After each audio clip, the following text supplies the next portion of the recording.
আর এবার নজর রাখবো রাজ্যে মৃত ভোটার 15 লক্ষেরও বেশি। হ্যাঁ, এসআইআর প্রক্রিয়ায় এমনই তথ্য দিয়েছে কমিশনের তরফ থেকে। ঠিক কি তথ্য দেওয়া হয়েছে, সোমরাজের কাছ থেকে আরো ডিটেইলস জানতে পারবো। সোমরাজ, কি তথ্য দিল কমিশন এবং মৃত ভোটারের সংখ্যা কি আরো বাড়তে পারে? একদম, দেখো, মৃত ভোটারের সংখ্যা আরো বাড়তে পারে। এখনো পর্যন্ত মৃত ভোটারের হিসেব যে এসছে রাজ্য নির্বাচন কমিশনের কাছে তা হচ্ছে 15,53,000 এবং এই সংখ্যা আরো বাড়তে পারে।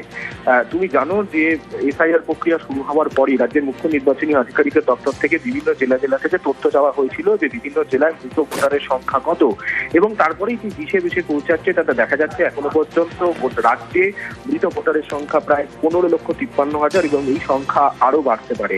পাশাপাশি তোমাকে জানিয়ে রাখি যে রাজ্যে এখনো পর্যন্ত নকল ভোটারের সংখ্যা যা চিহ্নিত করা হয়েছে তা 58,164 এবং এসআইআর যে খসড়া তালিকা প্রকাশ করা হবে আগামী 9ই ডিসেম্বর, সেখানেই মৃত ভোটারদের তালিকা, নকল ভোটারদের তালিকাও পৃথকভাবে প্রকাশ করবে নির্বাচন কমিশন।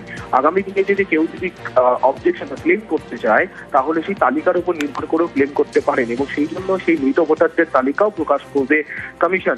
কিন্তু কমিশন বলছে এই যে মৃত ভোটারদের সংখ্যা যেটা দেখা যাচ্ছে এখনো পর্যন্ত 15,53,000, এই সংখ্যাটা আরো বাড়বে, তেমনটাই কমিশন সূত্রে জানা যাচ্ছে। বেশ।